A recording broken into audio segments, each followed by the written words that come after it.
전기요금 논란이죠. 정부가 누진 요금제를 조금 인하해 주기로 한 가운데 전기요금 고지서가 각 가정에 날아들기 시작했습니다.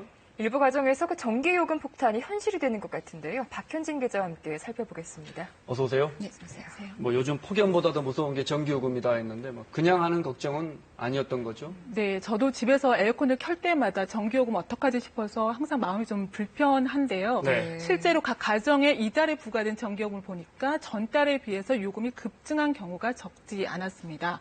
먼저 몇몇 가정 사례를 인용해 보면요. 네. 7월 8일부터 8월 7일까지 쓴 한 달치 전기요금이 27만 원이 넘게 나온 경우가 있었는데요. 전달보다 3배가 넘게 늘어난 거고요. 또 한 달 전 4만 6천 원 정도 전기료가 나왔다는 집에서도 이번엔 8만 원이 넘게 청구가 됐다고 합니다.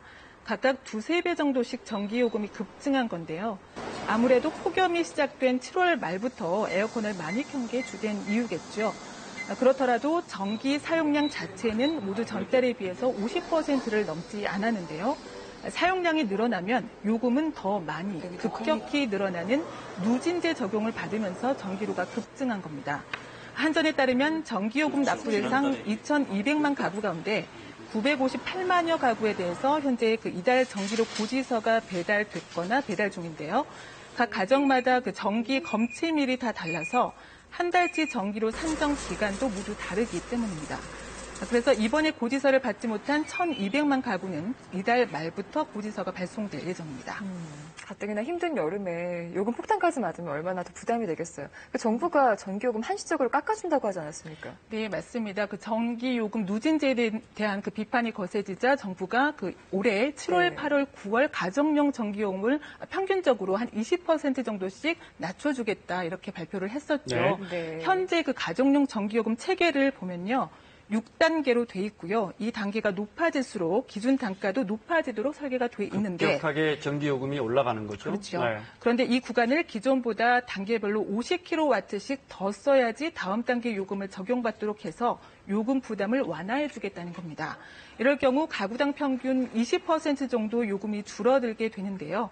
이미 책정된 7월분 요금은 일단 사용자가 납부하면 나중 8월이나 9월분 요금 고지 때 소급 적용이 돼서 할인을 받게 됩니다. 그런데 이 요금 경감 폭도 각 가정에 따라 차이가 큰데요. 밤새도록 에어컨을 켜고 잔다거나 낮에 에어컨을 켜고 있는 시간이 8시간 정도로 길다면 할인폭은 한 자릿수로 줄어들 수도 있습니다. 또 각기 다른 검침일에 따라서도 할인폭이 달라질 수 있는데요.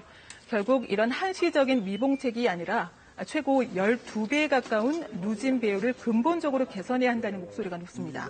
그래서 정부와 새누리당은 누진제 개편을 위한 태스크포스를 만들어서 내일 첫 회의를 열기로 했습니다. 다음 소식 알아보겠습니다. 정운호 전 네이처리퍼블릭 대표의 의혹, 거기 등장하는 등장인물들이 워낙 많아서요. 그중에 며칠 전부터 이제 김모 부장판사가 등장하고 있는데 현직에 매일 새로운 의혹이 나와요. 네, 이번에는 해당 부장판사가 네이처 리퍼블릭과 관련된 재판을 직접 맡아서 그 업체에 유리한 판결을 내렸다는 의혹이 제기가 됐습니다. 말하자면 판결 청탁을 받았다는 건데요. 어떤 재판이었냐면요. 네이처 리퍼블릭의 알로에 젤 인기 제품을 다른 업체들이 이른바 짝퉁 상품으로 만들어 팔다 적발된 사건인데요. 네. 한 짝퉁 제조업체 대표는 1심에서 상표법 위반으로 집행유예를 선고받았는데 이후 2심에서는 실형 8개월을 선고받고 법정 구속됐습니다. 그런데 이 2심 재판장이 바로 정운호 전 대표로부터 로비를 받았다는 의혹을 받고 있는 김모 부장판사였습니다.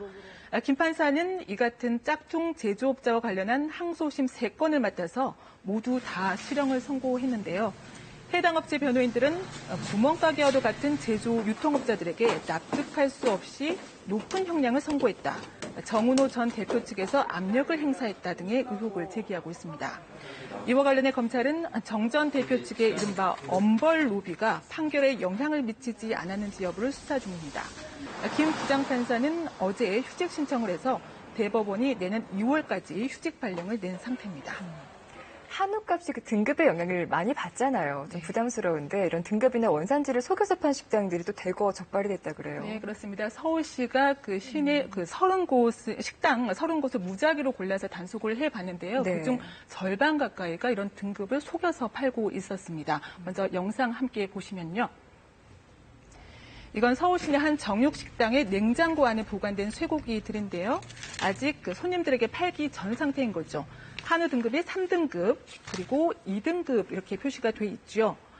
그런데 이게 손님들에게 파는 소량 포장 상품에서는 등급이 보시는 것처럼 1등급으로 바뀌어 있습니다. 네. 이 식당은 이렇게 등급을 속여 팔아서 1kg당 5,200원 정도의 부당이득을 챙긴 것으로 추정이 됩니다. 서울시가 이런 정육식당 30곳을 단속해 보니까요. 6곳에서 이처럼 한우 등급을 허위로 표시했고요. 9곳은 쇠고기 종류나 등급, 부위명을 아예 표시하지 않았습니다. 특히 미국산 쇠고기를 한우로 속여서 판 식당도 있었고요. 유통기한이 지난 축산물을 판매용으로 보관하고 있는 식당도 있었습니다. 서울시는 이들 식당에 대해서 축산물위생관리법과 식품위생법 등을 위반한 혐의로 한 곳을 고발하고 10곳에 대해서는 영업정지 처분을 내렸습니다. 또 유명 한우 산지 명칭을 도용한 사례도 있었는데요. 아직까지는 이런 부분에 대해서는 처벌 근거가 없어서 관련 법 개정을 건의하고 있습니다. 박현진 기자 수고했습니다.